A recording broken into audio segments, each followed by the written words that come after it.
distinguished panelists with us for this panel discussion.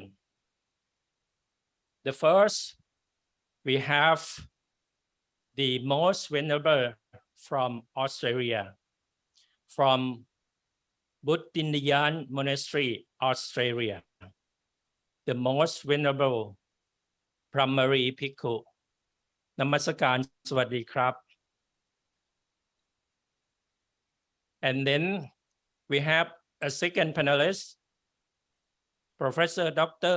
Wan Sunin, the Dean of the College of Buddhist Studies at Dongguk University, Korea. Good afternoon, sir. And then the last, we have the Indian scholar, Buddhist Indian scholar from India. We welcome Dr. Supriya Rai, Director of KJ Somaya Institute of Dhamma Study and the Dean Faculty of Dhamma Study in India. Good afternoon, Madam. I'm not sure. Maybe she's on the way. Okay, so let me start with the most venerable primary first. So how the Buddhism contribute to the world based on the Buddhist wisdom and virtue. Venerable, please, you have just only 30 minutes first for each panelist. Please, Venerable. Okay, thank you very much, and good afternoon to everyone, and my respect to all the venerables who are present, and also good afternoon to everyone else. And before I say anything else, I would like to congratulate the Mhava Chulalongkorn University on its 135th anniversary. It is wonderful that we have such powerful Buddhist organizations around the world to uphold the Dhamma, to make sure that we have a strong Sangha, that we live according to Buddhist values. And I think this is something that actually is very valuable, not just for Thailand, but indeed for the entire planet Earth, to be perfectly honest. Certainly here in Australia, I can certainly speak for Australia. So this is wonderful. And right now we live in very troubled times. If you look around the world, you look at the variety of problems that actually face humanity, it seems to be enormous. And it seems to be getting worse every day that you read the news or whatever you do. It's kind of on this path towards some, looks like it's kind of heading in the bad direction. We have things that have to do with the environment. We have the problems of climate change. We have the problems of wars around the world. We have the saber rattling between the great powers in the world right now. And who knows where this is going to end and actually where things are heading for the future. And so we need wisdom, we need understanding to be able to deal with these things. And it's not just the external things in the world that are bad. One of the consequences of all the problems in the world is that many people have lots of mental problems as well, psychological issues that they have to deal with. One of the things that we have seen, especially during the pandemic, is the rise of all sorts of anxiety and depression and concern about the world and concern about the future. And so it carries with it tremendous consequences for humanity in terms of mental health and external environment and everything else. So it's a very serious thing, and it's very important that we apply all the wisdom, all the virtue, all the good qualities that we can think of as we see it in Buddhism to help us to deal with these problems. Maybe resolving them is aiming too high. I'm not sure if we can actually resolve all of these problems, but I'm sure we can at least ameliorate and help out a little bit. And one of the great things about the Buddhist teaching is that it still has a lot of respect around the world. You travel around the world, you travel to places like Australia or the Western countries or across Asia or to India or almost wherever you want to go, you find a lot of understanding and loving kindness and living a good life, living with virtue and living so as to grow together rather than just growing individually. So it has all of these beautiful qualities to it that actually are very difficult to find in the world.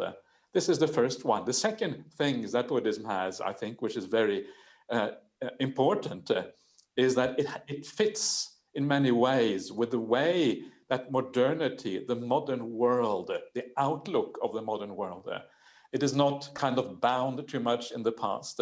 It is not tethered to a society in ancient India that was very different from now. It has developed with the times, and it's still very applicable to the modern age. So this is what Buddhism has, and it's very fascinating to actually see how Buddhism has an effect in a country like Australia. It's very palpable, actually. And just to give you one little anecdote of what has happened here at our Bodhinyana monastery in Perth, one of the people that has visited us here was the top government official called the Premier of Western Australia. He was interested in Buddhism. He came to the monastery to speak to our abbot at this monastery, and then he became the patron of our Buddhist retreat center. And this was the highest elected government official in Western Australia who did this. And he was attracted to the Buddhist teachings, to the peace, to how we understand how to deal with mental health issues and all of these kind of things. And later on, as he stepped down as the Premier of Western Australia, he became a professor at one of the large universities in Sydney in the east of Australia. And during his tenure there, he actually studied Buddhist techniques of governance, Buddhist ways of dealing with the world, to see how we could apply that to modern governance in places like Australia. So that's kind of a remarkable story. This is one of the very highest government people in Western Australia being attracted to the beauty and the power and the wisdom of these Buddhist teachings. So there is a lot of goodwill around the world towards Buddhism. And we destroy that the goodwill that we already have. It is so easy to go wrong. It is so easy to make mistakes. And whenever we make mistakes, we reduce the amount of goodwill we have. And there's much less chance that we will be able to have an influence on world affairs as a consequence. And one of the things that really concerns me sometimes is to see the behavior of some Buddhists. There are always Buddhists that are going to behave in the wrong way. I think that's just unfortunately a law of nature. Not everyone is going to be perfect, far from it. But sometimes the people who behave badly are people who should not behave badly. Sometimes the people who behave badly are monks, sometimes the news spread around the world very, very quickly. And you may have seen yourself at certain times, we've had monks on some of the covers of some of the largest magazines in the world, and basically saying these are bad people. They are fueling ethnic conflicts. They are creating disharmony and problems in the world. We are supposed to be monks. We should not be doing these kind of things.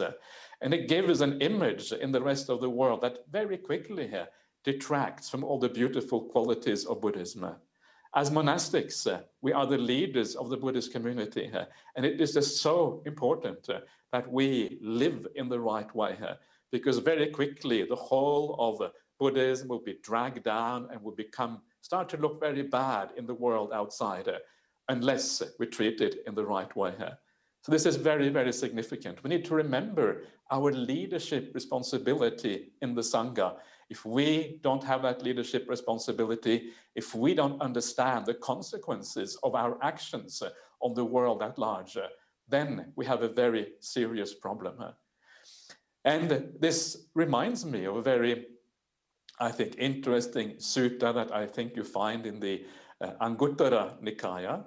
And this is the sutta that shows how the actions of the senior people in society affects the whole of society.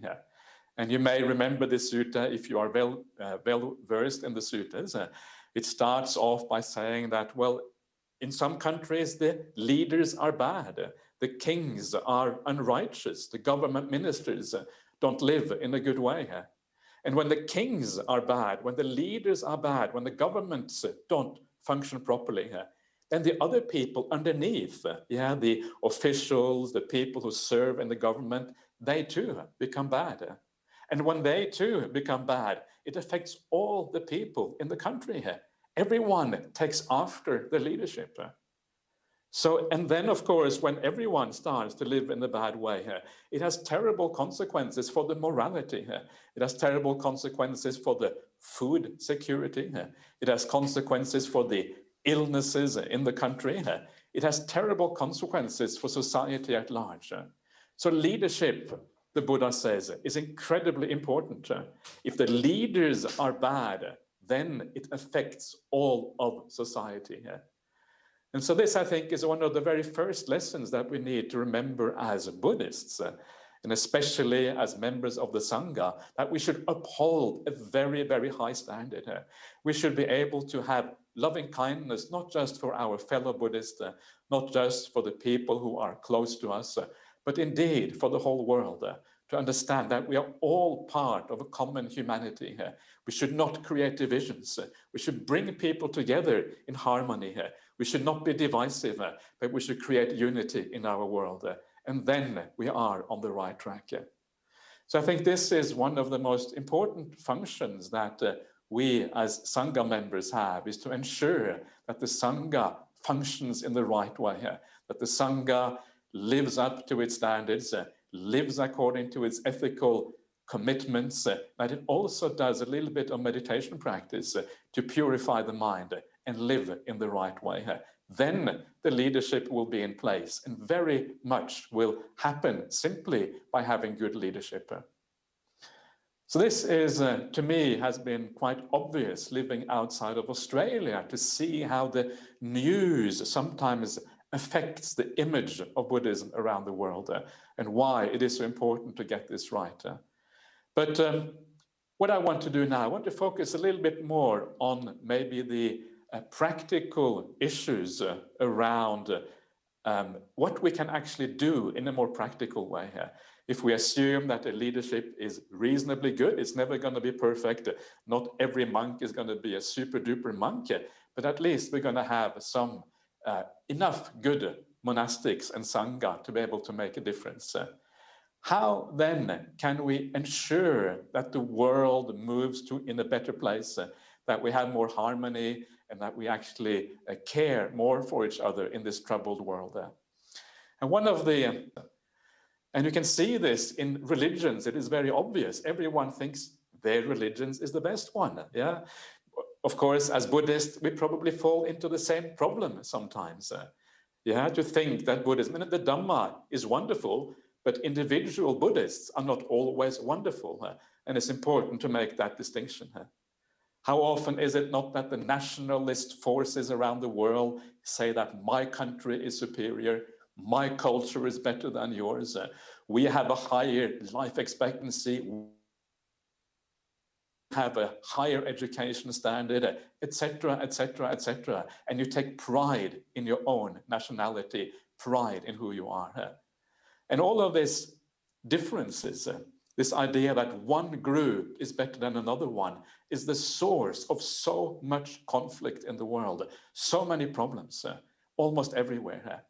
If we were able instead to look at the world with new eyes, and to see people, whoever they are, whatever religion they belong to, whatever nation they are part of, whether they are male or female, whatever they are, see everyone as brothers and sisters around the world, as people who are essentially the same as us, then we would be able to solve so much, I think, of the problems in the world.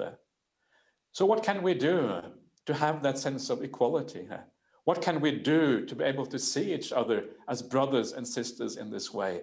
Are there any Buddhist teachings that we can lean on to be able to do this? And I think the answer is yes. And one of the things that I have been doing sometimes is I give a lecture on Buddhism and human rights at the local university here in Perth. And that is very interesting. And one of the things when you start to read about human rights, the human rights started off with the United Nations Declaration of Human Rights back in 1947 or something like that. I can't remember the exact year, but soon after the Second World War, they signed this document. And one of the interesting things about this document, the United Nations Declaration of Human Rights, is that it says in there that people are equal in dignity and rights. People are equal in dignity and rights. And that's a beautiful sentiment. It's something that I tend to agree with. We should be equal in dignity and rights, whoever we are around the world. But the question arises, how can we justify this idea that we are equal in dignity and rights? And a lot of people don't agree with that. A lot of people say, we are better, we are superior, or whatever. So what can we do to change this so we can see this thing in a different way? Because this is the foundation for human rights. It is a foundation for our ability to live at peace with each other. And if you look around the world, it does not look as if we are equal. Some people are born in great wealth. Some people are born in great poverty. Some people are born intelligent. Some people are not very intelligent at all. Some people are born in one country, other people are born in a different country. Some have high status, some have low status, some are sickly, some are healthy. How can we say that people in the world are the same, that we are equal when we see so many differences? It seems to be hard to overcome, and I think it is very difficult for people who deal with human rights to actually really tackle this issue and see the problem as it is. It's very hard to find a reason why we should say that we are equal. So what can we say as Buddhists? And what I tell these people when I talk about human rights, what I say is that the reason why we are equal is because there is no way that we can actually measure each other. We cannot compare each other. And the reason why we cannot compare each other is because there is no essence in a human being that you can compare with the essence in another human being. I am not like this always. You are not like that always. We are always changing. And because we are always changing, how can we compare each other? Maybe you get born into a wealthy family and then you lose all your money as you live your life because of some bad investments or something. Or maybe you get born into a poor family and because of hard work and perseverance, you end up as a very wealthy individual. Maybe you get born into high status and then you lose your status during your life. Maybe you start off with one nationality and then you change your nationality halfway through your life. This is what I have done. I started off as a Norwegian. Now I am half Australian. I'm not sure what I am anymore. I'm something like that, Norwegian or Australian or something, a bit unclear. My identity is a bit blurred. And it's kind of nice to have a blurred identity sometimes. You don't take nationalism so seriously. And these days, some people start off as women and then they become men, or they start off as men and then they become women. We are changing all the time. We are moving. There is no essence in a human being. So you can say, I am like this, you are like that, so that we can compare each other. We are always changing, always moving around, always becoming something else other than what we were before. And of course, the Buddhist idea takes this even much further again, because according to the Buddhist idea, not only do we exist in this life right now, we come from an unfathomable past, with life going back as far as we can remember. And unless we practice very, very hard in this life, we are likely to move on into new lives also in the future.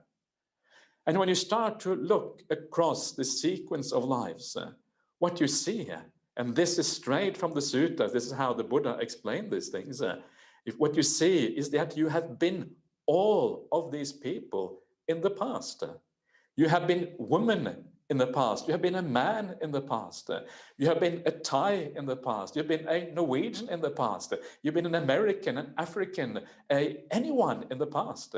You have been poor. You have been rich. You have been wealthy. You have been influential.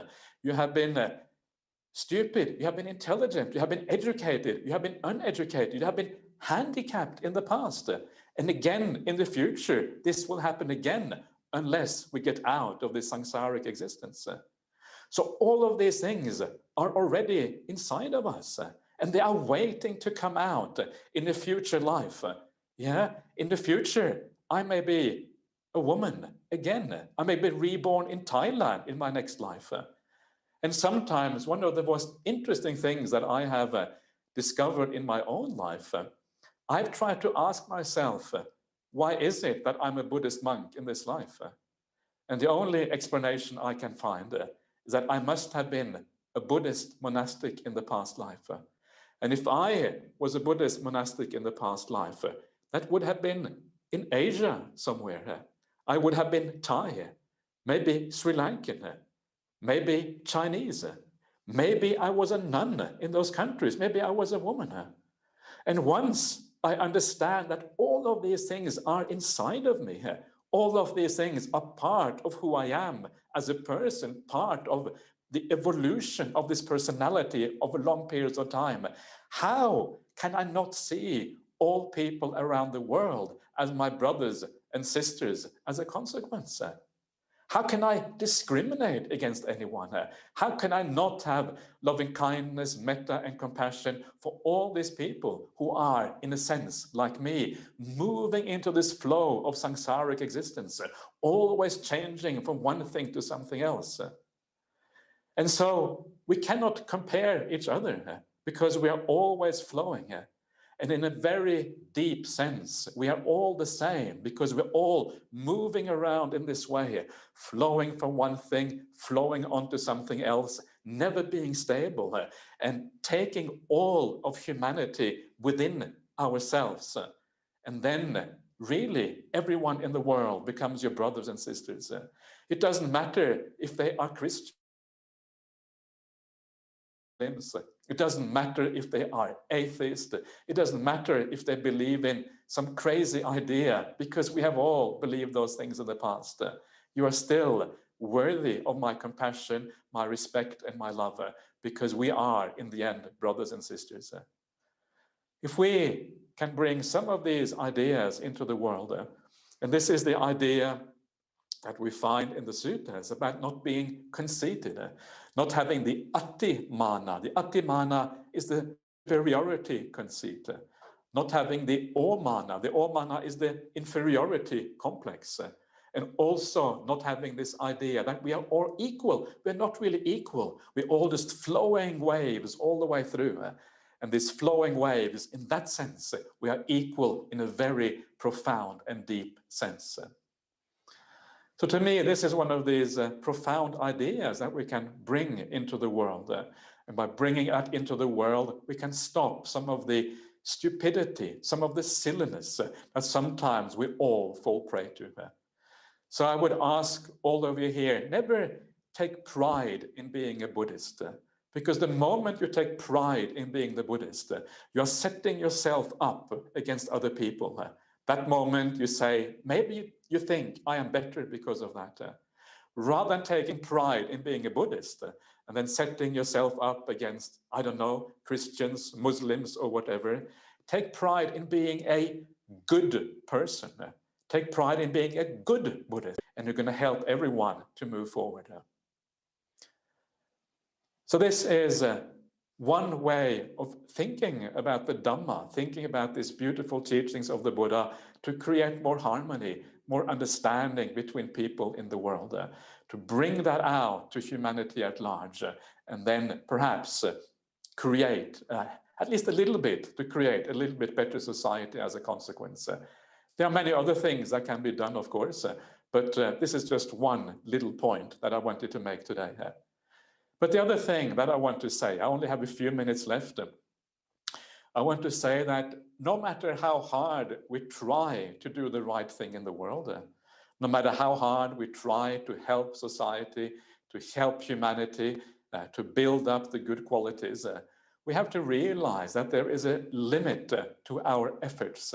There is a limit to what we are able to do as Buddhists on this planet.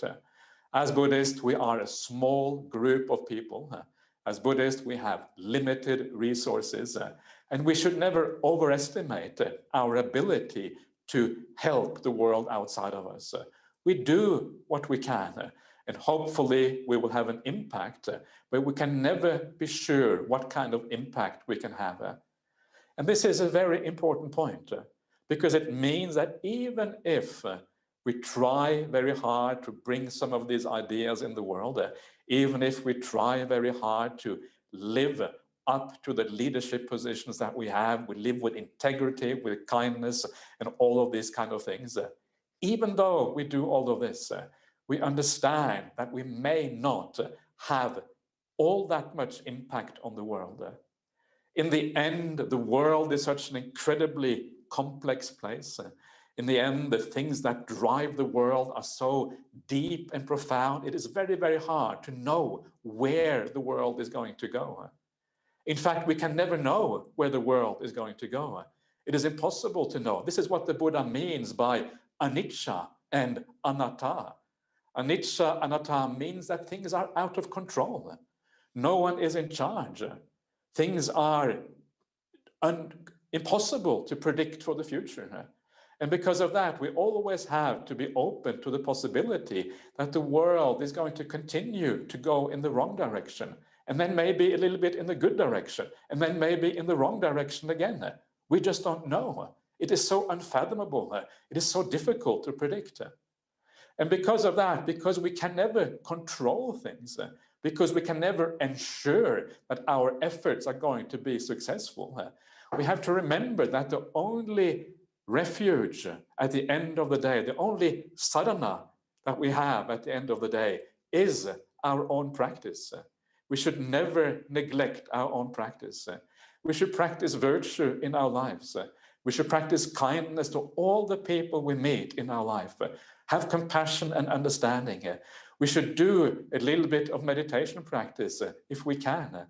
And by developing ourselves within, inside, we are actually finding a real refuge from the world outside that is never sure, always uncertain, always unpredictable, always unreliable. In the end, it is madness to rely on the world which is so out of control. And what we should do is build up the good qualities within. And this is part and parcel of this idea of understanding the limitations of the world. Do what you can, understand the limitations, then practice your own spiritual path. In the final analysis around us, that is where we are able to deal with things that are so difficult in the world.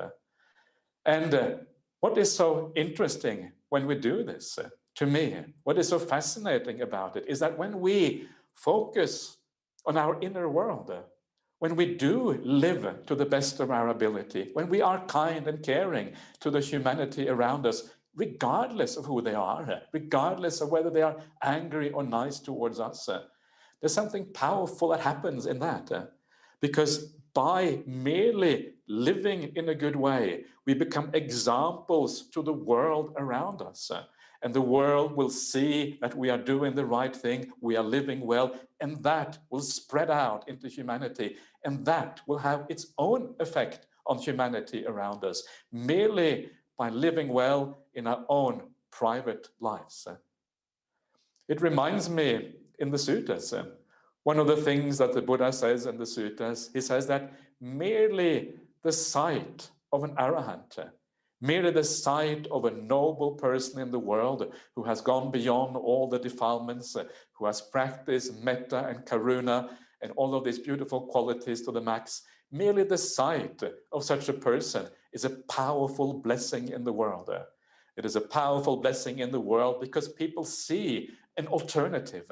They see something different from what they ordinarily see. And because that is what they see, it gives them hope.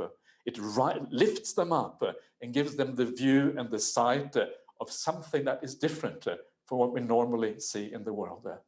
So that is what I suggest we should do in the final analysis. That concludes my half an hour has just come up, I think. That concludes my very short little talk today. I would like to thank you all for inviting me. And once again, to everyone, my respects and my best wishes for this anniversary today. Thank you very much. Thank you, Venerable Sir. Thank you very much. You highlight many ways for us, for all the Buddhists or non-Buddhists also, to bring the Buddha teachings into practice. Thank you very much, Venerable Sir.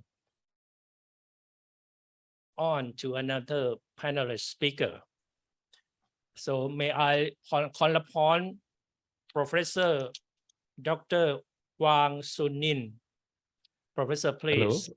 You have Hello, I'm here. 30 minutes. Yeah. Okay, can you hear me? Yes. Please. Okay.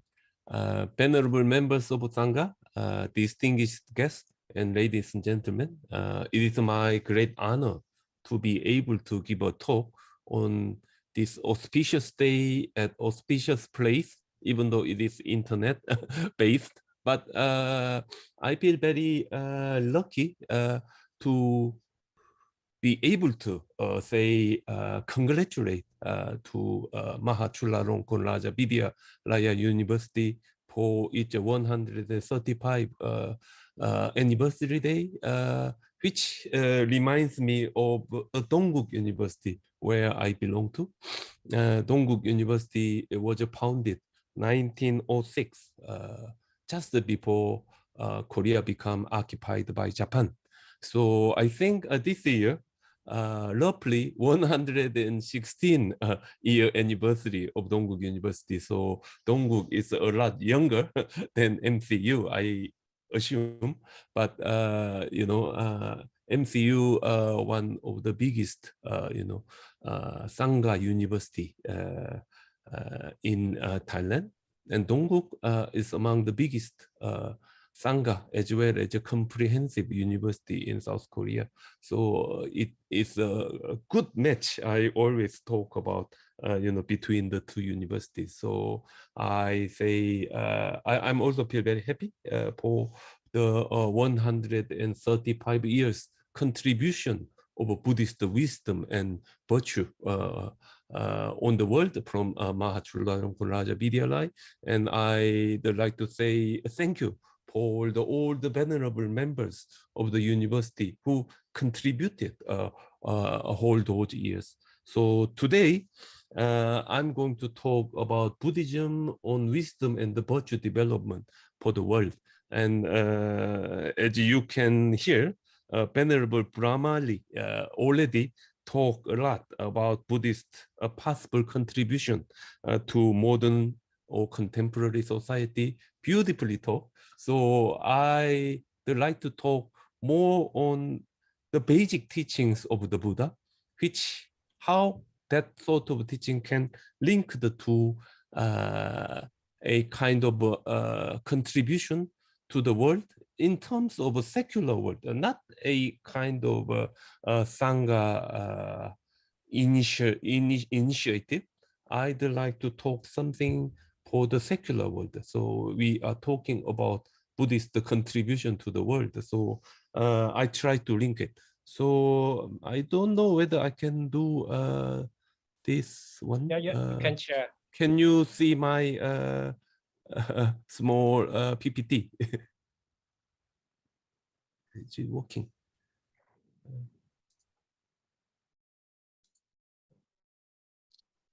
Will you click, double click? Is it working? Not working? Okay. Not yet. It's a bit slow. A bit slow.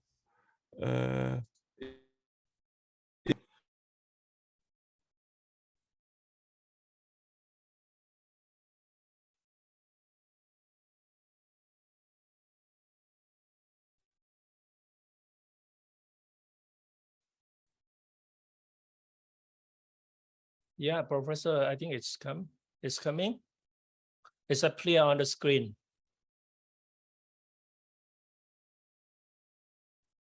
You just unmute your microphone.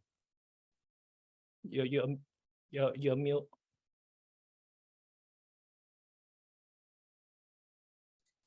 Okay, can you hear me? Yeah. Okay, thank you very much. I'm so sorry to make all the problem. I haven't tested before today. So Buddhism on wisdom and virtue development of the world. And what is a good thing about Buddhism is that Buddhism always talk about wisdom and the virtue should come together simultaneously. You know, the world where we are talking, there are people who have got high knowledge, lots of knowledge, but their behavior very bad. Or sometimes we saw people whose idea and the virtuous and everything looks very good, but spiritually something is lack. So whenever I was thinking about the wisdom and virtue, I'm thinking about 10 titles of the Buddha. Or in the Southern Buddhism, we talk about 9 virtues of the Buddha. Itipiso Bhagawa Arahan Sammasambuddho, Bijacharana Sampanno Sugato Lokavidu Anuttaro, Purisa Dhamma Sarati Satta Deva Manusanam Buddho Bhagawa. Bijacharana Sampanno. I'd like to talk about it. So wisdom, according to the Buddhism, should be practiced with the virtue simultaneously. Wisdom could be useless when nobody is putting it into practice. So Bijacharana Sampanno, one of the title of the Buddha, one of the virtue of the Buddha, actually said the Buddha is the one who equipped with the knowledge as well as behavior. So the Buddha is the one who knows something, he actually do it into practice. Or the Buddha who is doing something, his behavior is based on his own wisdom and knowledge. So both of them coming together. In modern society, when we talk about science, high-tech development, we can talk about, the high-tech knowledge and so on, and eventually used for developing some kind of weapon in the world, maybe atomic bomb, we talk about it. So knowledge itself, if behavior is not supporting it, it will cause lots of problem. And the behavior as well, without having a right view, could be dangerous, could be troublesome. So Buddhism, from the very start, knew knowledge about Majjhima Patipada. It is consisting of Shila, Samadhi, and Prajna. And the Shila is in a form of a Buddhist precept, a kind of a virtue, or we can talk about it. And Prajna, knowledge, understanding, or wisdom. So Buddhist path always to be together with the Samadhi. So contemplative concentration is included, but you can see behavior or virtue always together with the wisdom in Buddhism. So wisdom, what kind of wisdom we should talk about it? In Buddhism, it is called the bija or prajna or vipassana. We usually talk about it. One thing already mentioned by Brahmali was the Tilakkhana. Tilakkhana is the Buddhist way of looking in the world as it is. So anicca, dukkha, anatta is the key Buddhist, how can I say, insight through which we can see the world. So anicca, nothing lasts forever.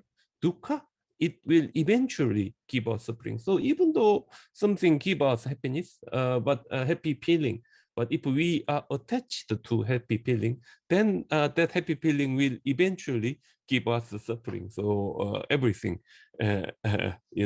unsatisfactory around surrounding us. So there is nothing belongs to me, including myself. That was anatta, the Buddhist way of looking at the world. One of the famous Buddhist monk in South Korea, contemporary monk, was the Venerable Bobjang. Venerable Bobjang is very famous for his definition of a non-possession. Non-possession, he said, does not mean having nothing. It does not mean to live as a penniless beggar. Rather than meaning having nothing, it is the idea of not possessing what we do not need. So we are living in a world of mass consumption, endless competition, and desire and stimulation all over, internet and the real world, and Instagram or Facebook, all stimulating, our desires and passions and so on. And then the world we are living is a conflict and dispute all around. So Buddhism could be the only religion. I'm not sure I can speak the only religion. Maybe one of the few religions where those competitions, endless consumptions are useless if it is excess. Buddhism could be the maybe a pure religion where we do not need excessive things. We can live with what we need. That sort of idea. So it actually starts from the Buddha. So in Sutta Nipata, we have a beautiful verse in Danya Sutta, the last one, where the Mara, the evil one, said, "One with the sons rejoices because of sons. Similarly, cattle owner rejoices because of cows. For acquisition are joy for a man. Whoever is without acquisition does not rejoice." So Mara attacking Buddhists by saying, you are miserable creature, you have no happiness and so on. But the Buddha actually said, one with the son grieves because of sons. Similarly, cattle owner grieves because of the cows. Acquisitions are grief for a man. Whoever is without acquisition do not grieve, the Buddha actually answered. So when we look at this verse very carefully, while the reference of acquisition in the Mara's verse is object themselves, such as sons and cows, but exact meaning of acquisition in the Buddha's verse is not object themselves, but a kind of love, subjective affection or attachment to that such object. We not because of the outside object, we become attached, we become sad, we become suffer because of our internal attachment, our internal affection toward outside object. So what the Buddhism can offer is a Buddhist meditation practice, various kind of practice through which we can control our desire, we can control our attachment, we can ease on our excessive, how can I say, tendencies to have more, to get more, to possess more, something like that. With the help of various Buddhist meditation practice, we can come close to non-possession, meaning not possessing what we do not need, or possessing wisely without being attached to it. So this is one of the way we Buddhists can do. Through restraining our internal desire and attachment, we can be free from all sort of stimulation from outside. So this is a starting point of Buddhist spiritual practice.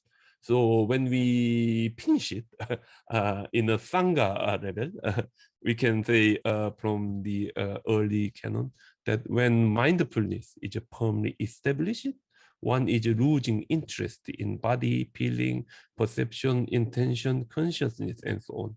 Being without interest, his lust fade away. With the fading away of the lust, his heart is liberated. This is a beautiful way of showing Buddhist spiritual practice, and it's an eternal outcome we can expect. But of course, we cannot do it. So as the secular way of dealing with it, that was actually virtue. So sila or bija charana. So charana is a behavior here. So Buddhist action, Buddhist deed, karma or kamma, actually talk about one is responsible for one's own behavior perpetually. So this is a kind of a Buddhist personalism. So one verse in Avadana actually said, human deeds do not just disappear, even after hundreds of millions of eons. When their time comes and conditions ripen, deeds bear fruit for the blessing beings. So Buddhism actually talk about we are responsible for our own behavior, not just in this life. It's an endless life, we are living, we are being responsible. So Buddhist virtue talks about actions. So Buddhism talk about 10 bad actions we try to avoid. So actions, kamma or karma, can be consisting of 3 things, body, speech, and mind. And the 10 bad actions are killing, stealing, sexual misconduct, lying, divisive speech, harsh speech, pointless gossip, and greed, harmful intent, and wrong views.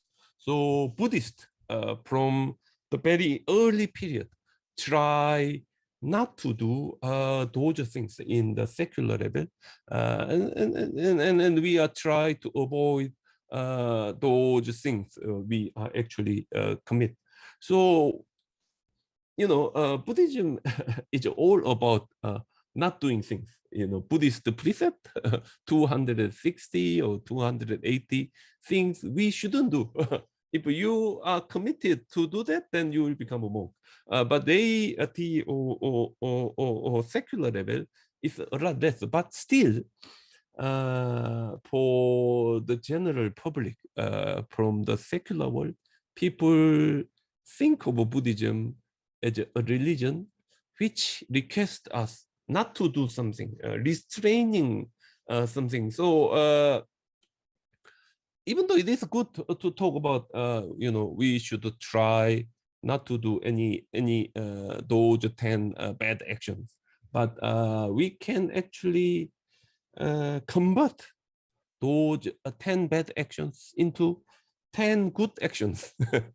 So exact opposite of those 10 bad actions, we can make 10 good actions Buddhism can offer to the world for the development of wisdom and virtue among the people on earth.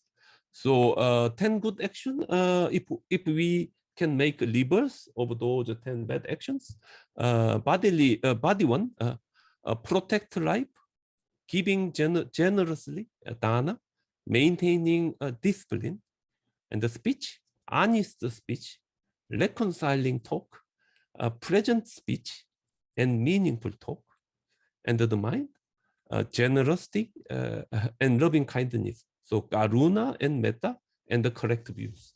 So those 10 actions are not just a good virtue, suddenly appear out of nowhere, but actually from the Buddhist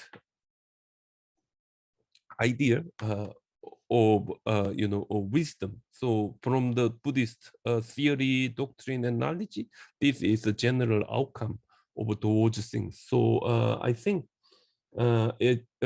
Buddhism, with these 10 good actions, we can actually offer to the secular world that we should try to protect life, giving generously to the people who need, maintaining discipline not to do any sexual misconduct or harmful actions, being an honest man, talking honestly, always try to reconcile when people fighting each other. Become very generosity, which means becoming sad when other people are sad. Loving kindness, becoming happy when other people are happy, and we are equipped with the correct view. Those things, if the world can have those things in practice, I think the world can be very pleasant and happily we can live together. So this very short talk, I just talk about possible Buddhist virtue we can actually talk about, and how those Buddhist virtues can be linked with the Buddhist wisdom or Buddhist knowledge. So from the very start, for more than 2,500 years, Buddhism contribute to the human to do any harmful behavior. So in short, I always say to my student, is it working?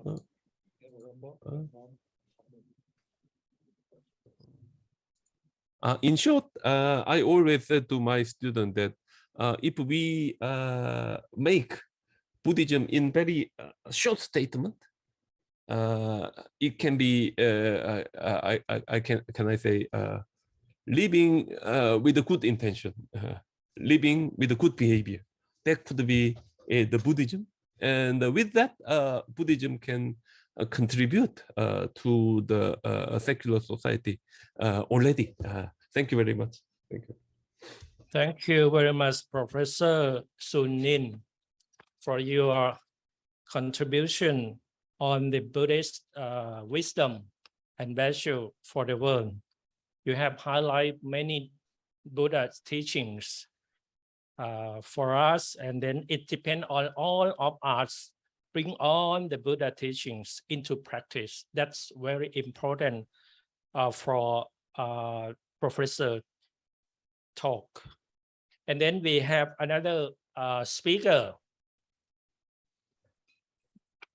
She is from the birthplace of the Buddha, that means India.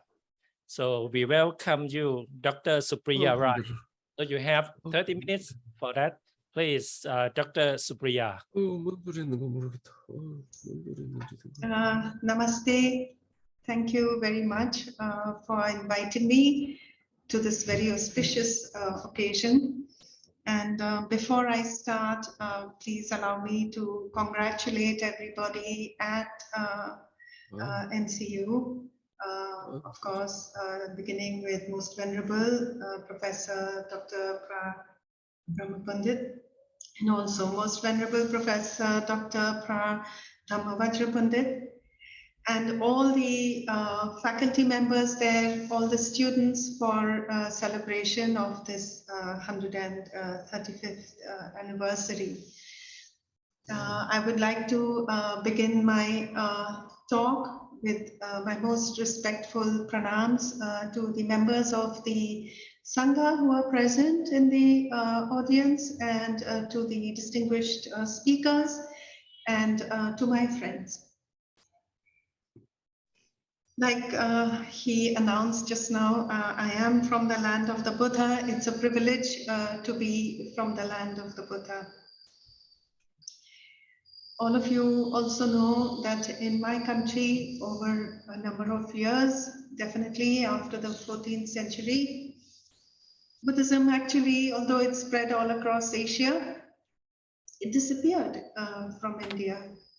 And it has been brought back thanks to the efforts of many good supporters, like many of you in the audience, and also by the effort of one remarkable gentleman, Dr. Babasaheb Ambedkar, who looked at Buddhism precisely from the perspective that we are looking at. How may there be wisdom and a virtue cultivated amongst us, so that we do not so that we address the kinds of distress that there is in our society.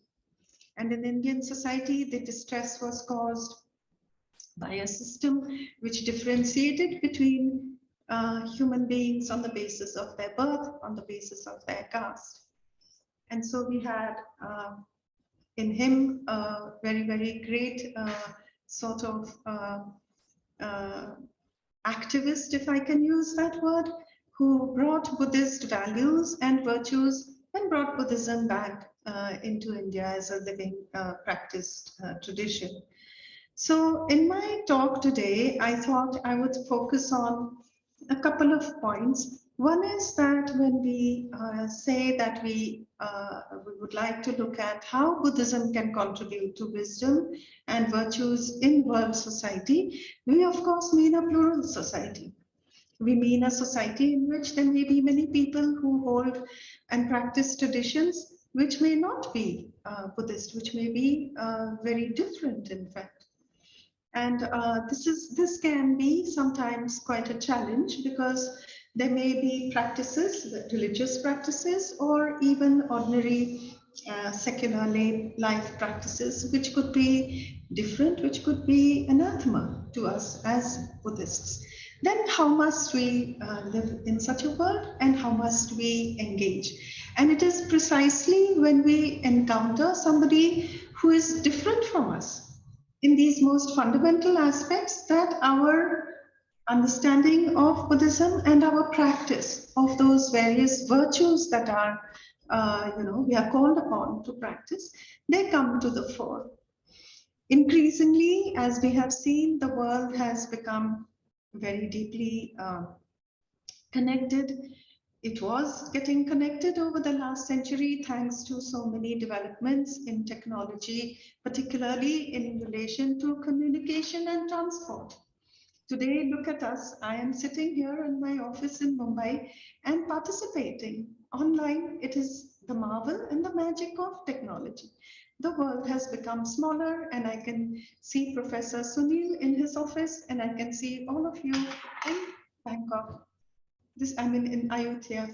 This is in a way, it is magical in a way. It also creates for us the kinds of problems that we had when a virus somewhere in a market in China, in north of the world, and we had such a terrible time from, say, January or March of 2020, from which we are just beginning to emerge. So the world, as we know, and as the Buddha had very, very clearly explained, is so deeply and profoundly interconnected and interdependent. Unfortunately, in the manner in which we lead our lives, and in the manner in which sometimes our society calls upon for us to lead our lives, is to aggrandize our individuality in completely opposite of what the Buddha taught. In order to function as if I'm called upon to function as a successful business person, as a successful career person, I have to promote myself. I have to have a strong sense of self and a certain pride and a certain aggressiveness vis-a-vis my other colleagues. This is how we are called upon actually to function in this world which is, measuring our success, our worth based on our positions that we hold and based on the possessions that we own. In such a world, sometimes the virtues that we discuss in Buddhism seem counterintuitive. How must I give up desire? What does it really mean to give up desire in my practice? How must I practice compassion? Karuna, Mahakaruna, is the most wonderful quality of the Buddha, which we are called upon to practice and to inculcate. When we do Metta Bhavana practice, we begin with ourselves and we change the objects of our compassion, so that with the result where it is something that we are and not something that we are trying to be. And yet, how must we therefore balance these two aspects where we are called upon to be in this world in a certain manner, and the Buddhist teachings are teaching us to be more soft, to be more gentle, and to tread every step that we take on this earth, on this planet. Like Thich Nhat Hanh said, the most venerable Thich Nhat Hanh, who just recently passed away, and he had this absolutely magical ability to express things in a, because he was a poet. And he said, the magic is not to walk in the air. The magic is to walk on this planet. The magic is to walk on this planet. What does that mean? And so I thought I would look at some of the paramis. As you know, there are 10 paramis for just a random selection, because actually all of you are very learned audience. All of you know those paramis perhaps better than me. We know we find them in the Buddha Vamsa, we find them in the Charya Pitaka, of course in the Jatakas and the Apadanas. I thought I would reflect on some of the paramis, and that I would also look at the Brahma Viharas. Some of them are overlapping virtues that we are called upon to cultivate. Dana, for example, is something that all of us engage in. Everybody, whenever I have been to Thailand, one of the most inspiring activities which I see everybody engaging in is dana, and giving so completely, so truly. Now, when we give dana in this world, which I was speaking about before, which is composed of all kinds of people, which we may be in a society where people are not the kind of religion or tradition that we've come from. How may we? Because at the end of the day, my sense of self also extends to my family and my community. And in my community, my kind of religious practitioner. In the COVID pandemic, we found how so many people worked in religious groups, in religious communities, but extended their actions to include everybody. As some of you know, in India, we had a very, very difficult time. And in some towns and in some cities, we had a situation where the municipal and the local authorities could not cope with the kind of numbers that were coming across in terms of bodies that required funeral rites. And there were citizens groups who ensured that whether the person is a Christian or a Muslim or a Hindu or a Buddhist or any other tradition, they may receive dignified rites. And they studied those rites, they practiced those rites, and they ensured a dignified goodbye to that person from this world. This, for me, was not just an act of great generosity, it was also an act of great compassion, where we go beyond who and what we identify ourselves with, and can still engage with another who is of a different color, who is of a different race, and who is completely of a different tradition. The other virtue that I thought I would speak very briefly on, and which actually is my particular favorite virtue in my own little bit of practice, which I struggle with, is virya. Virya sometimes gets translated as energy, a kind of diligent, resolution or effort, a kind of vigor which we may bring to our practice. Here, I want to reflect upon virya with reflection on the impact of this particular quality on our meditation practice. As Buddhists, all of us are called upon to meditate. The Buddha calls upon us to cultivate panya in 3 ways: Shrutamai, Chintamai, and then Bhavnamai. And of course, Sutamai and Chintamai will be of no use whatsoever if we did not try and cultivate the third, which is Bhavnamai. And the quality of virya It is almost like the quality of a valiant soldier.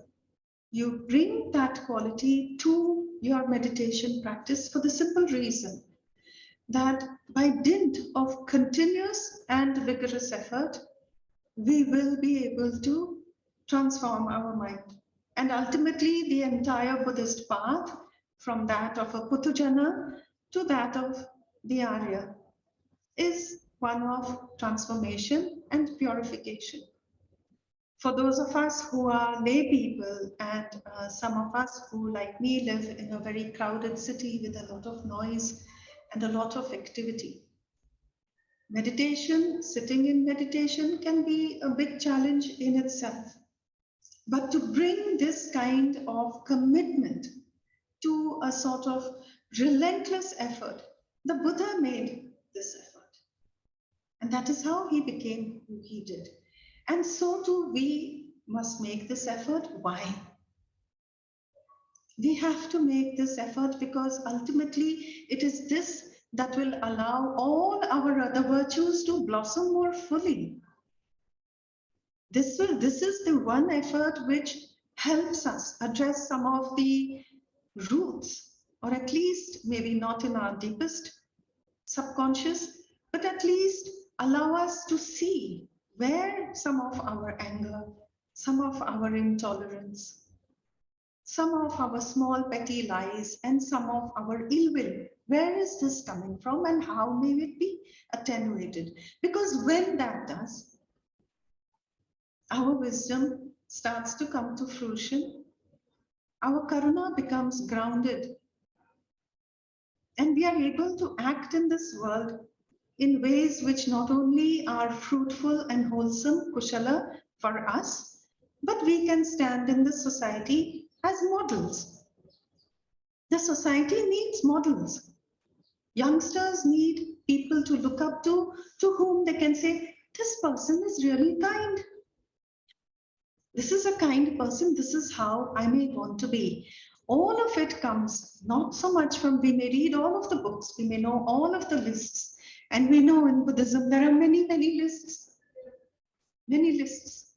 We may know them all by heart, but how do we bring them into virtues which blossom in our own hearts so that we can be of the tradition for everyone around us? And this brings me to the last quality that I really want to speak on, which is again a parallel. It is in the Paramis. It is also the first of the Brahma Viharas. Brahma Vihara, the term means the abode of Brahma. We cultivate this virtue to such an extent that it is illimitable, no? We call it the illimitable, limitless. When it is limitless, we include in it all beings. Sabbe Satta has a connotation, which again we need to, those of us who live in a plural society, it is something that we need to reflect on. Today in our world, we have enough and more examples of strife. Strife which we see in the war, which is currently ongoing. There is so much distress in so many places, so much hunger. Syria has been battered out of shape. In parts of Ethiopia, there are stories which do not even make it to the international news. Why should we be concerned?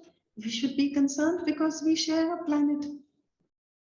And because, as the metaphor of the Indra's net in the Avasamsak Sutra encourages us to look upon this world in a very, very profoundly interconnected way.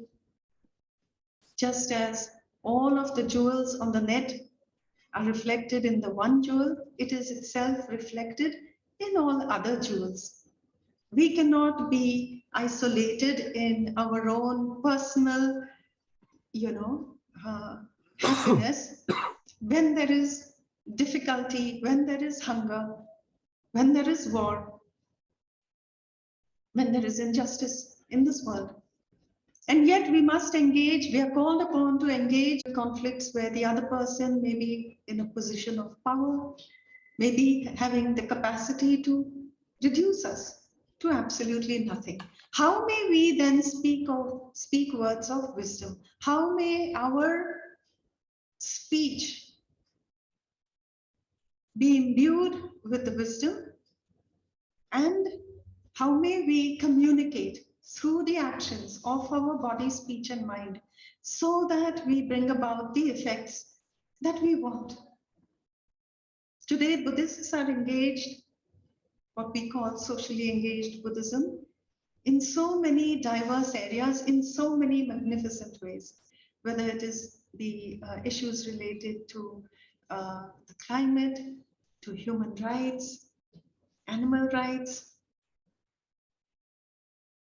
Every now and again, we are called upon to act in our society, to address these challenges when we cultivate the virtues within ourselves, whether they be of wise speech, as my colleague and the earlier speaker was mentioning, how important speech is because it leaves its impression in the other consciousness.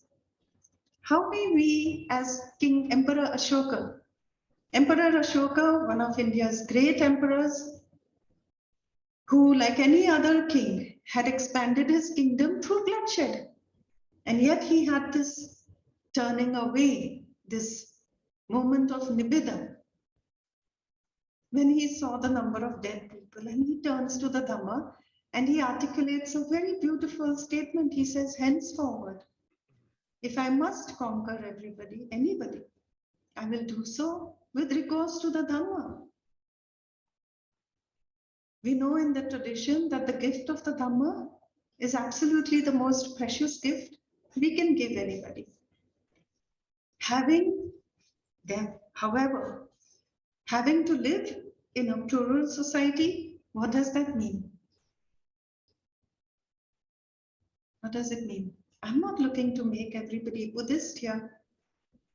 I live in a society where there are so many religions very, very well represented, actively practiced, and each with its great virtues.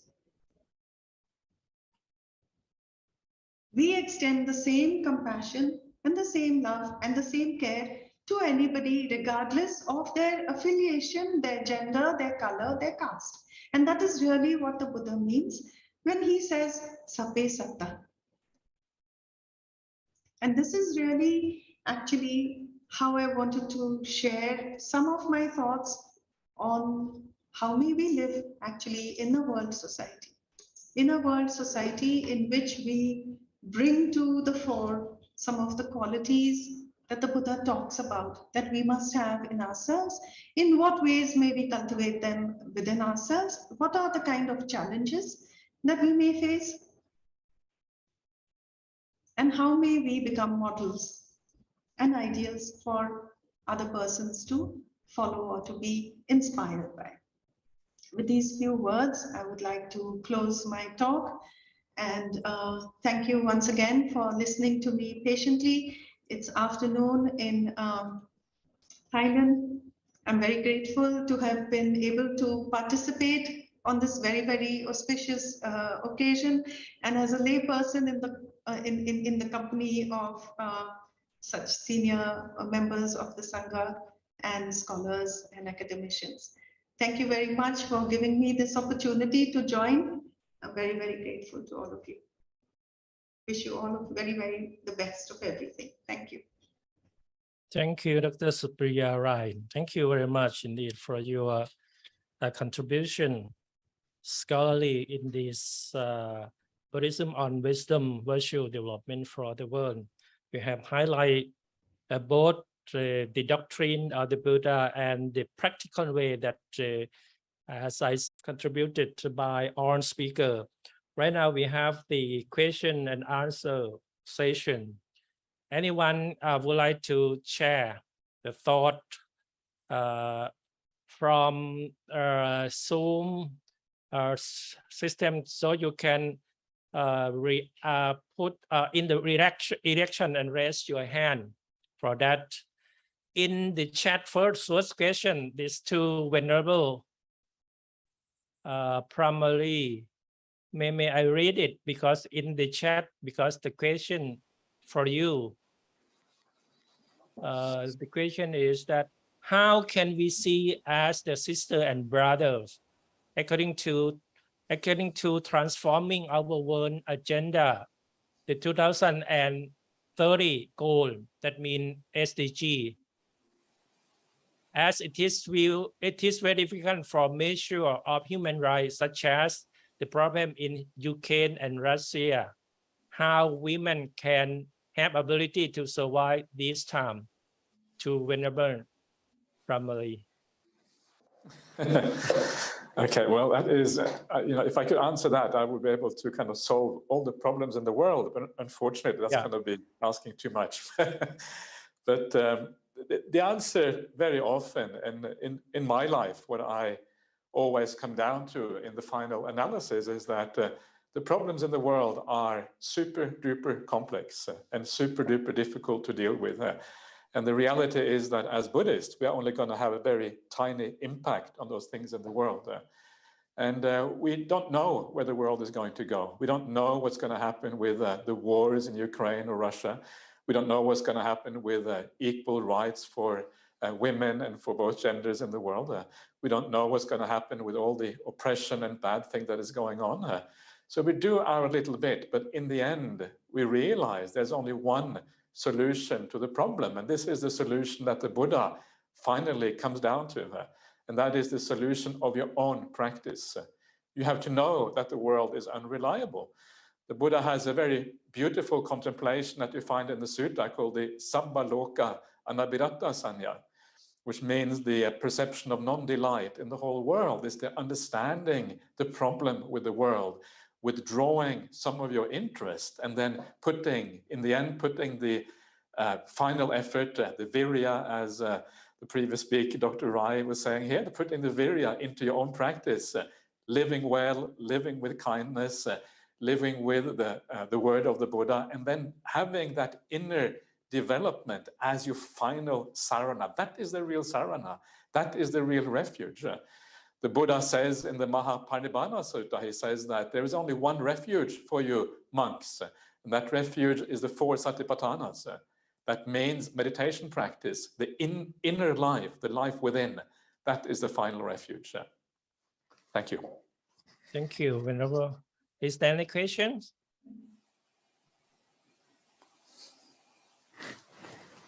Any questions? So, is there any question in the chat box? In the chat box, I think that's on. Just only one.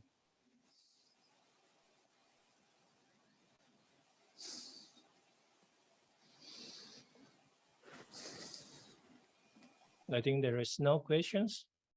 It's very clear. Yeah, please. The question, can you microphone, please? The question in on-site, in iMind. Okay, please, Venerable. Question.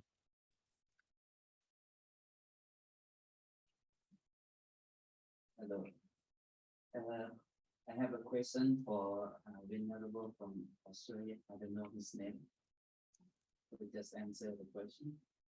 The Venerable primarily. Okay. Because he had talked about human rights. So, as you know that in especially in Theravada, novices have to pay respect to the monks, and nuns also have to pay respect to the monk. Even none have audience for 100 years, but you have to pay respect to a monk who just ordained within 1 day. So do you think that this is violate the concept of human rights? This is violate the dignity of a person or not? Like that. Yeah. Do you get my question? Okay, so you are asking whether the idea that a novice monk or a nun has to bow down to a Buddha, whether this is compatible with human rights? Is that what you mean? Have to bow down to a monk like that. They have to. Yeah.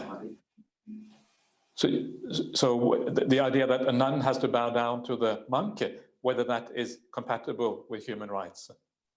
Yeah. Okay. This is a good question. I think these things are, these are voluntary things, and I think that it depends on the situation. I don't think it is a big problem from a human rights point of view. You choose to be a nun, and when you choose to be a nun, you choose a certain system, and you know the system before you ordain, and because you know the system, well, then you kind of you accept what you're getting ordained into. But I also think that these ancient systems of bowing down, remember that they are not kind of they are not always set in stone. There is no reason, for example, that some of these things cannot be altered a little bit or cannot be changed. It really depends on to the extent in which these things were laid down by the Buddha or not. And some of these things, various scholars will argue various kind of points about these things. These are complex issues, and you have to understand the textual tradition over 2,500 years to really understand what has happened in these areas. So it's very complex, and I don't think that there is any final answer that you have to say with absolute certainty that the Buddha laid down that a nun always must bow down to a monk. I think there is some degree of uncertainty there. So I would argue that many of the Buddha's very minor rules, like the Sakya rules, for example, that are incumbent on the monks to keep. These are rules that are conventional rules. And the Buddha says in the Sakya rules that you only break a Sakya rule if you do so out of disrespect. Yeah. So if you disrespect the Sakya rules and you kind of say, I don't care, then it is bad. But if you do it, if you consider the Sakya rules and you say, okay, in a modern circumstance, it is okay to stand, for a monk to stand in a lecture theater and give a talk to the audience sitting down. That is acceptable in a modern setting. And so then we adjust the Sakya rule, which says that a monk should sit and the lay people should stand. We adjust that because we understand that we are just adapting to modern rules. And many of these tiny rules for the Sangha, they are actually of that nature. These are rules that relate to culture. And these are not rules that, in my understanding, are rules that, are independent of culture, like the ethics, rules on ethics, like the Parajikas or the Sanghadesesas or the lying or the 5 precepts and these kind of things. So I think there is a scope here for debate and argument about which of these things are fundamental to the Buddhist practice and which are more cultural and therefore adaptable to the situation. Thank you. Okay, thank you, Venerable. Then we go to Assistant Professor Dr. Paparat Saravit, please. Paparat Saravit, please. Question for you. Your question, please. Okay. Okay. So thank you, everyone. Especially our speaker today. I agree with your idea, all of your idea, because of the Buddhism is the wisdom for the world. Today I have a few questions to Ma'am, Speaker Superior from India's country, the land of the Buddha. I heard you talk about the law of the reader of the Buddhism, maybe Dr. Professor Mbeka, and you are talk about the Ashoka Emperor. He's very nice person that time. But nowadays, how we can promote the Dhamma taught by the Buddha to the new generations because of so many situations come to us. Then we have like a problem to cause the new Buddhist new generation to be the good person. How we can do educate or activity to teach the Dhamma taught by the Buddha to the other, to the new generations. Please, ma'am.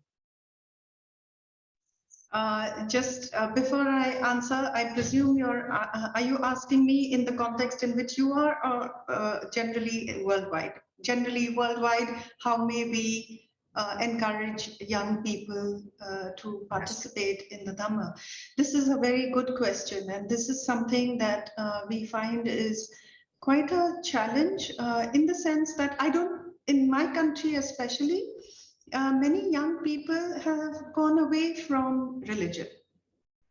They do not want to go to the temple so much, they do not want to go to whether it is the church or the mosque, and they sort of see these restrictions as, or these practices as not having any kind of relevance to the kind of life that they are called upon to lead.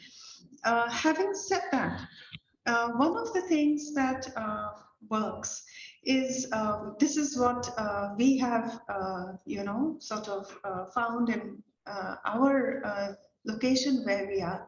We try diverse approaches. And as you know, I'm a teacher. I'm located in a university. And one of the things we have is in and around our country, several heritage sites. And instead of teaching history or about Ashoka, etc., in our classrooms, we do what is called on-site learning. And we use art quite a great deal in our work. When the vision of the Buddha, when you see the Buddha, right? The Buddha image, right? But I might be showing it in a classroom on a PowerPoint slide, which is through the appreciation of art. Art allows us to tell the stories. The stories of the life of the Buddha, the virtues of the Buddha. From the stories, we slowly reel them into the virtues. And we are not making it into like you do this or you're not, no, nothing. It's just storytelling, engagement, and developing a love for the tradition. So, in fact, one of the things we do on our campus is also work in this way with students who come for studying engineering. Our university has many institutions. An engineering student is with us for 4 years on our campus. They don't have to take any of our courses. Sometimes they don't. But what do? We, for example, when we are studying with the texts, so digitizing texts, as you know, is a very important thing. And then OCR, reading the characters, that has a lot of contribution, which the people or students from technology can take as students.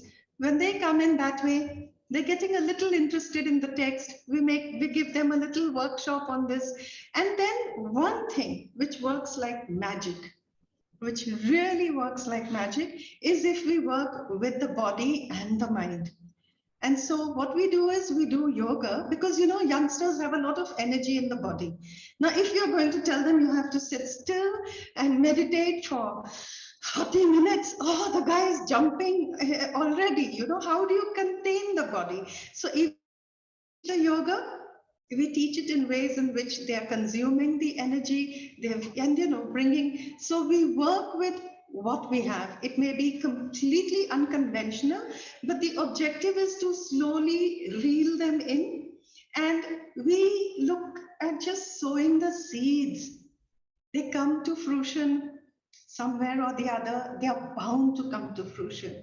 So I think as teachers today, we have access to a diversity of ways, and without saying, oh, if you go to parties and if you go to a bar and if you go dancing, you're doing all the wrong things in the world. Not really. And for that, we have one of my favorite suttas is the Vyagapajja Sutta, Digajanu Sutta, where the merchant comes to the Buddha and he's essentially saying to the Buddha, look, this is who I am.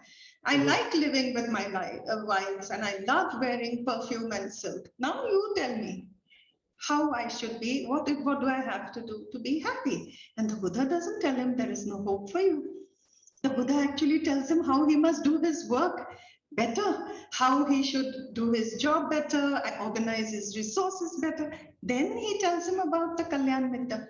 So I think the Buddha himself has, taken a diversity of views, and in our modern situation, we have opportunities for doing this. Also wanted to share that in a village, we work with people in a village community where they converted from with Dr. Babasaheb Ambedkar. The real challenge for that is to teach people who are angry with Hinduism how not to be angry Buddhists. This is a nuanced kind of teaching which can only happen from when our hearts are filled with compassion, so that we can hold their anger and just take them through. So yeah, just sorry if my answer was too long, but just thought I'd share some things that we do. Thank you, Dr. Rai. And then we have question from Venerable Kemamon, and then Nachari, right? Nachari Preacher. Kemamon first. Venerable, please.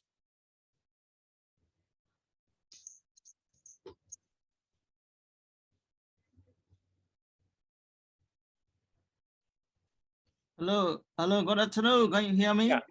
Oh, yeah, I hear you. Okay, go on. First of all, I apologize for my Zoom camera. My computer doesn't work about the camera. I'm an MCU student who studied in peace program in the master degree in the IBSC.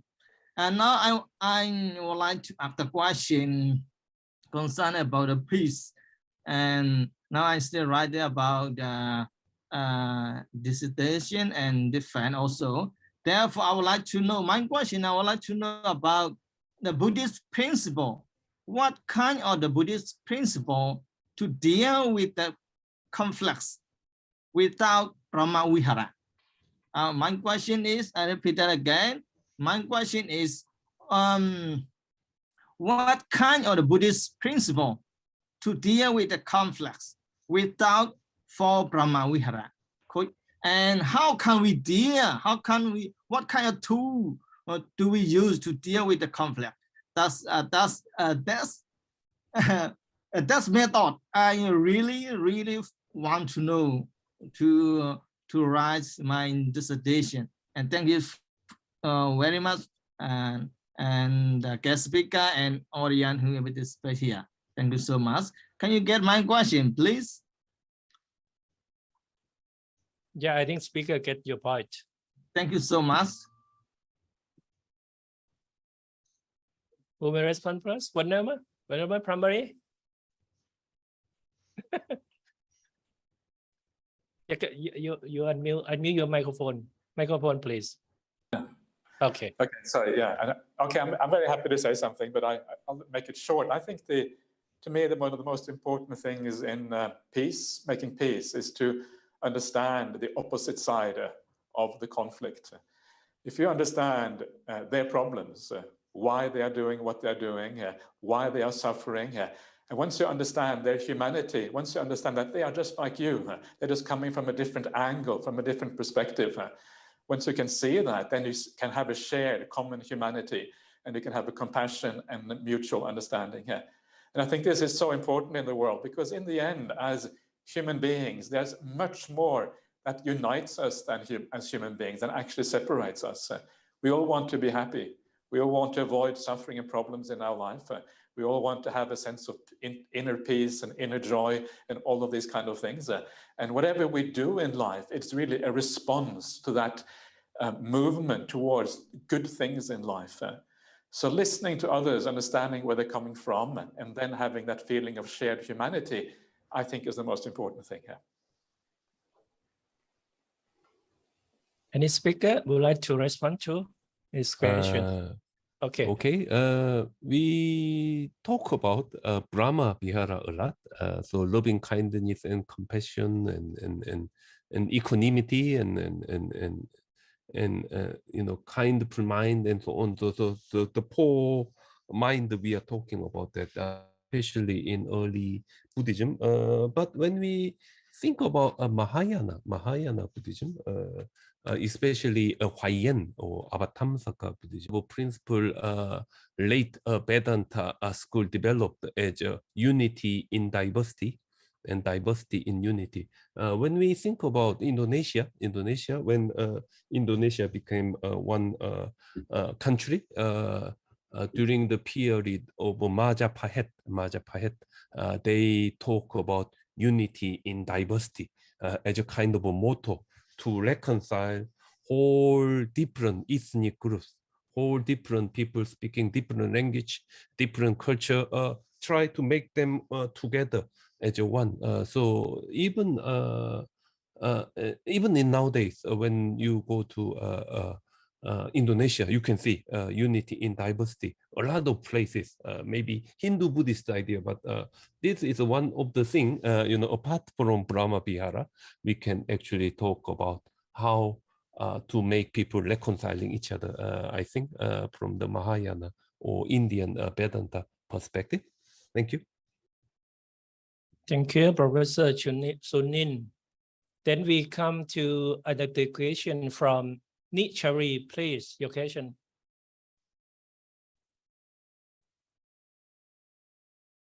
Nichari, unmute your microphone. Okay. Okay. Okay. Thank you for your answer, Bhikkhu Brahmali. Due to human and girl as humanitarian need, I like to know in terms of activities, as you mentioned, we have to do vipassana or we have to do the meditate. Even Dr. Professor Supriya also mentioned about have to do the yoga to help people to uplift their mind from now they are travel because 12 million people who do not have home now, and then I would like to know more activity we have to done in this area. Thank you.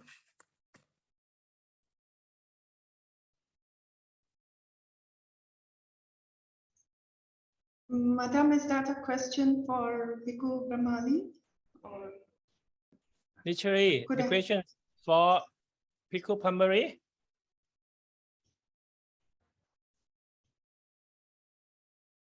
Maybe for you, Venerable Sir. Both, any professor can Brahmali, Bhikkhu Brahmali also can answer. Please kindly answer this question because I would like to know the activity, more activity in this area who nearly needs in terms of humanitarian in the world goal 5 we have to follow. Thank you. Yeah. Okay. I'm going to try to answer briefly. I would say that what the most important thing is that you can do anything. It doesn't really matter. The most important thing is that you come from a good place, that you have good intentions. I think this is what the professor from Korea was saying, that you can summarize all the Buddhist morality and kindness in intention. And so look at your intention. That is the most important thing here. And as long as you are coming from a sense of compassion, understanding, metta, wisdom, then you're always going to do good in the world. And then you apply yourself in the best possible way here. I know that there is a movement in the Western world. These are Western philosophers, and to my mind, sometimes they have crazy ideas, but they have this idea of optimizing the benefit of your generosity. How can you make the most with your money? And there's a very famous philosopher in the United States called Peter Singer, who's very famous for this kind of approach. And he's a wonderful person, and he has written some very nice books about animal liberation and ethics and all these kind of things. But to me, the idea of optimizing how you give is very cold. It's like I have a spreadsheet and I get so much bang for the bucks. If I give $10 there or $15 here, the effect will be so and so much. But actually, it's too cold. One of the basic ideas in Buddhism is to do things with a good heart, with compassion, doing it with a good intention. This is actually very, very important because if we make it cold, it doesn't really have any emotional effect in our life. We don't touch the hearts of other people if we are cold in this way. So go with your compassion, go with where you feel that you want to give. There's a very interesting sutta This is found in the Kosala Samyutta, the connected discourses that were given by the Buddha to King Pasenadi of Kosala. And in one of these suttas, King Pasenadi, he goes to the Buddha and he asks, and this is very interesting, he asks, where should I give? Right? Where should I give? It's a very interesting question because, you know, often we think it's obvious in the Buddhist world, of course, we should give to the Buddhist Sangha, right? That's where you should give or something like that. So do you think the Buddha says you should give to the Sangha? Of course not. That is not what the Buddha says. The Buddha always has a different angle, a different approach to these things. And the Buddha says you should give where your heart is pasidati. Pasidati means like inspired or calmed or you feel inclined towards. That is where you should give. So give where you want to give, where you feel like giving, where you feel inspired, where you feel this is a real need, where you feel compassion and care and kindness for the world. That is where you should work. Because if you give there, if you put in your effort in those areas, it will have a big effect on you, but it also will have a larger effect on the recipient because there will be a strong human connection between the giver and the receiver. Okay. Right. Oh, I don't think I want to add another word to Bhikkhu Brahmali's explanation. That was beautiful. And thank you for referring to Peter Singer. We use his work quite a lot. But yeah, I think the intention is very important. And I think, Madam, I think you mentioned there were 1 million people homeless, and that is the genesis of your query. And that sort of, sometimes when we think about the need in this world, it can also be quite overwhelming. And so you have this story of Avalokiteshvara, who has made a vow to save all sentient beings. And one day he too, being such a highly realized bodhisattva, he says, okay, I give up, I can't cook. So I think it's important to work within the frames of possibility and, like Venerable said, with where our heart leads us. And sometimes the numbers or matching the numbers may not really be very effective. But if you're looking at a professional giving organization, you may be called upon to by whoever the authorities to demonstrate the effectiveness of your donations. If that is the question, that's really a separate whole different thing altogether. But we can all give, and the giving, of course, giving homes is very important, but a kind word as we go outside our house to the street vendor, that too is giving. And so we can just interpret it in whichever ways that come to mind, and to just all the time nourish a generous heart. Thank you. Thank you, Dr. Rai. Then we have the question from Venerable Joytree. Your question, please. Good afternoon, everyone. At first, I'm wishing 135 years in established anniversary for MC University. Congratulations first. And my questions for Venerable Brahmali.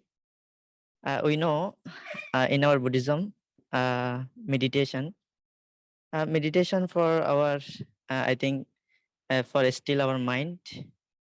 And in our mind, we do every day, in our life, good deed or bad deed.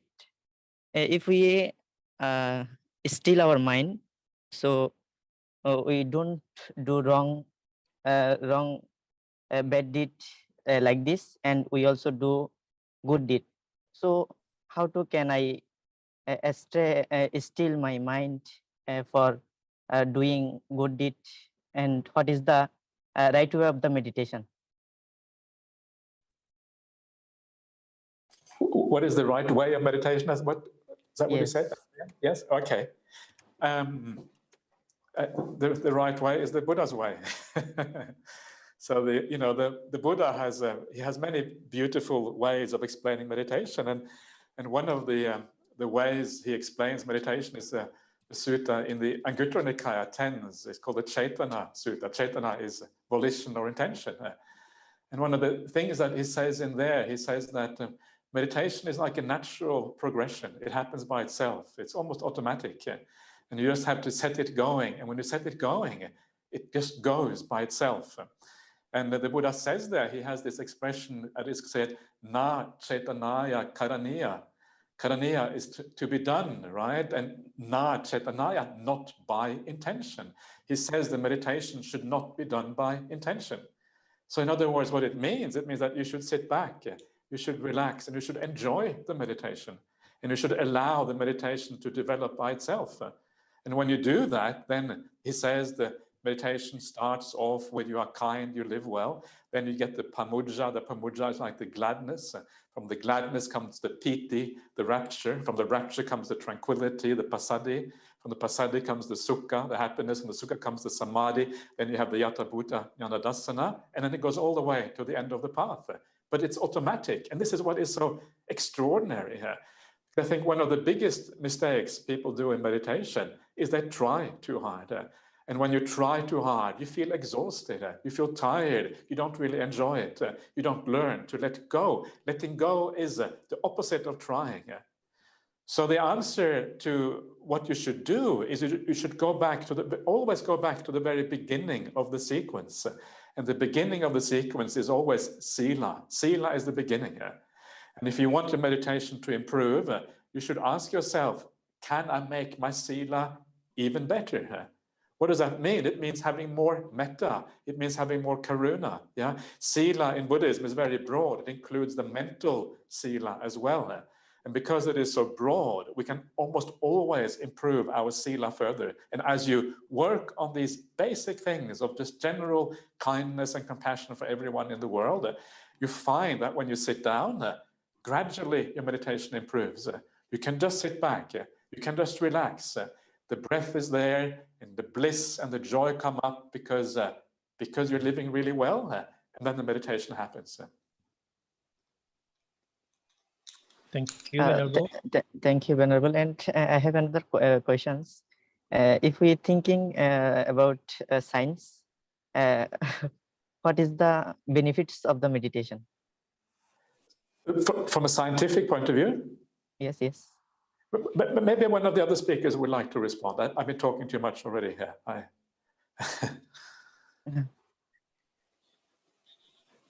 Okay, I think that's okay, because whenever speaker, I think I respond very clearly. Okay, and then we come to we have another question from the chat box that for all speakers, how could we do for a person who does not believe in Buddhism, especially they live in Buddhist country, not only Buddhist country, but also other. I need to know from all speakers. Okay, this is a question.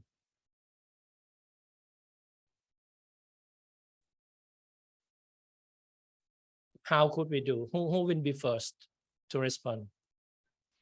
I think I was talking about a very similar question answer about 2 weeks ago when I give a talk on Buddhist means of dealing with the conflict, and people asked me how can you talk with blood. In South Korea about 10 years ago, a group of Buddhist monks declared we are going to learn from other religions. So we are going to learn from Christianity, we are going to learn from Catholic and Muslim, and so on. They declared they are going to learn. Those people during that time was very powerful Buddhist monk and laity, 20 or 30 gathered together and declare. So I thought initially this is a good movement. Maybe all the Buddhists will be welcoming it. But at the end of the day, they were facing against a Buddhist internal, internal, statement against them. Many Buddhists actually starting to say, where is the Buddhist spirit of protecting the teaching of the Buddha? How can we continue as a Buddhist if we are in those defeating mood and so on? So dealing with the other religion, dealing with the other people apart from Buddhism is not easy subject. And also we Buddhists are trying whatever we can do, but it depends on the person whether they are accepting Buddhist idea or not. That's more important than we are actually pushing them or pressing them to follow us. So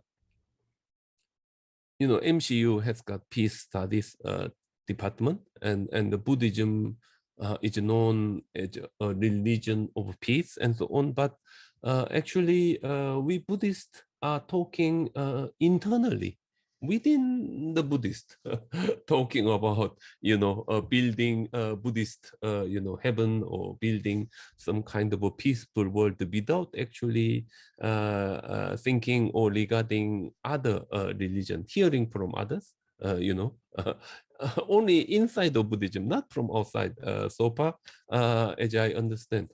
So that is why dialogue or discussion among other people are very important. So many Buddhist side, also Christianity or Catholic, try to open a kind of a dialogue between a different religions they are trying to hear. So the attitude of talking is very important. And one thing Buddhism can do is a Buddhist way of talking known as Upaya Kaushalya. And Upaya Kaushalya means the way the Buddha talk with the other people, other religion or other countries. The Buddha try to accept their own ideas, their own terminology, and so on, and then put some Buddhist idea inside there, and then he actually answer back. For example, karma, it's a giant word, and the giant karma is just something with a weight to make our soul going down. The idea, and put the Buddhist value as a Brahma, Venerable Brahma said, intention. Intention is the Dharma.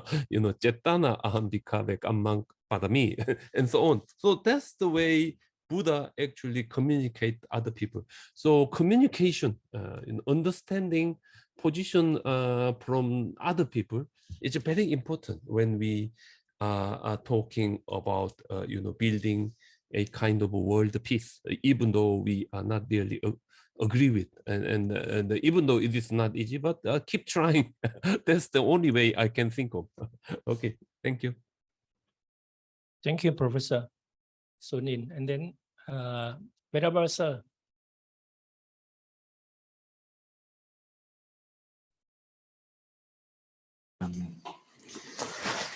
I think the most important thing is always to lead by example. And sometimes I think the Buddhist world, we are too concerned about converting people and giving talks and telling people what is right. But actually none of these things work unless we live by example, first of all. We have to act what we speak. And if we just speak without acting, then it's empty. And I think this is what the Professor Supriya Rai was saying before as well, that the importance of actually living the Dhamma and not just preaching. Too many people in the Buddhist world are preachers without really, because they know that you are a good person. And that attraction, they will then listen to you, they will take you seriously. This is what happened to the Buddha in ancient India. People would just flock around him because he was famous as a holy person. And they would come, they would feel welcome in his company. And then the Dhamma was powerful, then the Dhamma was effective. Thank you, Venerable Sir.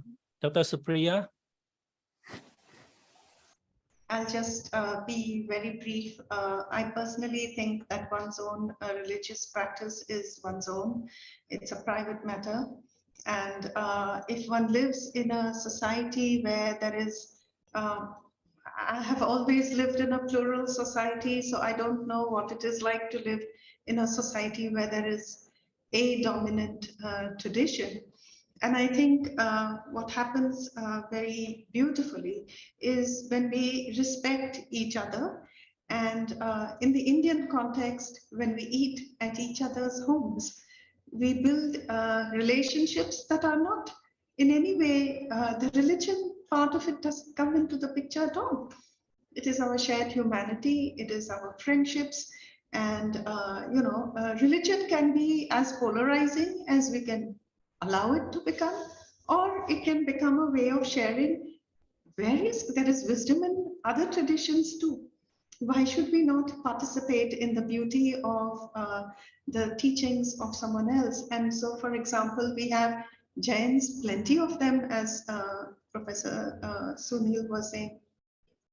And they are shining examples to us of the kind of practice of non-violence. They will not even eat anything that grows under the ground, because when you harvest it, you're causing so many beings to lose their homes. So, there are things to learn from everybody. And I think if we just keep a kind and open heart, then nobody is a threat. And we look at it through literature, through poetry, our heart opens up even more. There is beauty in all traditions. There are things which may not be okay or which may be difficult for us to accept, but that is their problem. So, for example, the Dalai Lama, who lives in India, and there is, as you know, in India, it is a predominantly a 75-80% Hindu population. But he is respected. People gather to listen to him. Now, when he has to speak about non-self, now in the Hindu tradition, the Atman has a very, very important position. So he says, okay, look, let's talk about everything else. This whole non-self thing, that is our Buddhist personal matter. We don't bring it into the discussion here. So there are ways, I think, skillfully to address our differences where we do not make it a do or die. It's all right. It's all right to be not attached to our own views, I think. Yeah. Thank you, Dr. Superior. I think I thank all of the participants who have shared the idea, who are also asking the question in this panel discussion. I think time is going to running out, and then I would like to request on the speaker, would you like to add more something? Just only 2 or 3 minutes, please, whenever, please. No, I would just maybe like to end by just wishing a very happy anniversary, 135th anniversary once again. And it's wonderful that we have institutions like theฬาลงกรณ University in the world who can promote Buddhist teachings, Buddhist practice, and hopefully also make the world a better place as a consequence. So thank you to all the Venerable Sangha and everyone else. Thank you very much. And Professor Sunil, Professor Dr. Sunil, please. Okay, I just saw one question in the chatting box talk about can our inner mind, inner intention can change the world, make it peaceful. So a personal level, it is very difficult. Buddhism is a personality religion. Our own action, we are responsible for it perpetually. But when we think about people one by one join in the Buddhist way, having a good intention, loving kindness and compassion for all living creatures, Bhaujana, Hitaya, Bhaujana, Sukhaya, everyone, one by one change, and suddenly become half of the population, and then the whole population can change it. Then eventually we can build world peace through through each and every member of the society, one by one changing it. Soฬาลงกรณ Raja Vidyalaya University is so unique position in Thailand and southern Buddhist world, where those kind of valuable teaching, the teaching of the Buddha preserved here for 135 years, and from here to spread all around southern and all of the world. So it is very meaningful occasion, and I hope Mahachula BDLI and IBSC continue in this form and continue to preserve and propagate and make known of good teaching of Buddhism all around the world. Thank you very much. Thank you, Professor Dr. Sunil. Then Dr. Supriya Rai, please. Thank you very much for having me here. I have always enjoyed my association with Mahachula Langkorn. I have had many wonderful discussions and meetings there. So it's a very proud moment for me to be part of the 135th year celebrations. So I just want to send congratulations to everybody and please continue doing all the good work. And I'm sending a heart full of metta from here in Mumbai to everyone in the meeting and everyone there. Thank you very much. Thank you very much, Dr. Supriya Rai. So we have discussed the issue about the Buddhism on wisdom and virtue development for the world by distinguished speakers. On behalf of the rector, vice rectors, administrator, organizing committee, and participants, would like to thank the most venerable primary from Bodhiyan Monastery, Australia. Would like to thank Professor Dr. Kwang Sunin, Dean of the College of Buddhist Study at Yongguk University, Korea. And finally, we are very thankful to Dr. Supriya Rai, Director of the KJ Somya Institute of Dhamma Study and Dean Faculty of Dhamma Study, India, for just wonderful and informative and interesting talks today. And we hope that this discussion will be beneficial for all of us. And then MCU will continue to perform our mission for bringing Buddhism for the world. Thank you very much indeed. Thank you. That is the panel discussion. I just would like to convey my thanks to Associate Professor Dr. Konit Thong and his team, panelists, to come to exchange the idea about Buddhism on wisdom and virtue development for the world. So on behalf of the Director of Mahachula Langkorn University and all administrators, lecturers, staff, students, and also all participants on Zoom, I just would like to convey my appreciation and gratitude to all panelists who spare the time to come to exchange this idea today. Yes, so now we have come to the end of our program, and we are grateful to receive insights from distinguished Buddhist scholars today. It is a very meaningful day to celebrate the 135th anniversary of MCU establishment together this year. And at this point in time, I just would like to inform you about tomorrow events. So tomorrow we will have event at the 48th birth anniversaries of the Crown Prince Mhava Chulalongkorn Conference Hall from around 7 o'clock onward. So after that, we will have the morning sessions starting from the merit making. Also after that, we will have the afternoon session talking about how to develop wisdom and virtue for the world.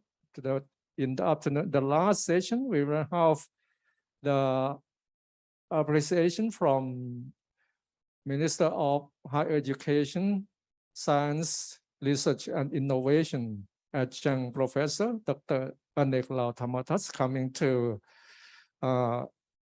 pay congratulations to our university tomorrow. That I hope that all of you will be able to participate in this important 135 years of Mahajalankolachivitirai establishment tomorrow. Now, I just would like to invite Papalat Sarawit. Papalat Sarawit, you are on Zoom. Now we are going to pay homage to the Tipan Cham to close the event today. Now, anyway, that we will pay homage together. Oh, okay, Papalat Sarawit, please. Yes, this is the Buddhist culture. After we do good activities, we have to respect Buddha, the Dhamma, and the Sangha together. Arahang Dhamma Sambuddho Bhagava Buddhang Bhagavantang Abhivademi Savato Bhagavata Dhammo Dhammang Namassami Patipanno Bhagavato Savaka Sangho Sanghang Namami. Thank you very much, Papalat Sarawit, and all participants on Zoom. See you tomorrow. Hope that you enjoy today's event and hope to see you tomorrow. Enjoy 135 years of Mahajalankolachivitirai establishment. Yes. Thank you very much. Thank you very much. Assistant Professor Dr. Metapan and I'm Dr. Nanapang Pupejit. okay, see you. Bye-bye. Yes, and for those who are still in the online Zoom and those who are on Recording site, please scan the stopped. QR code to evaluate the satisfaction form and also to recheck your name for the certificate, please. Okay, thank you very much. Enjoy the rest of the day. Thank you. Thank you.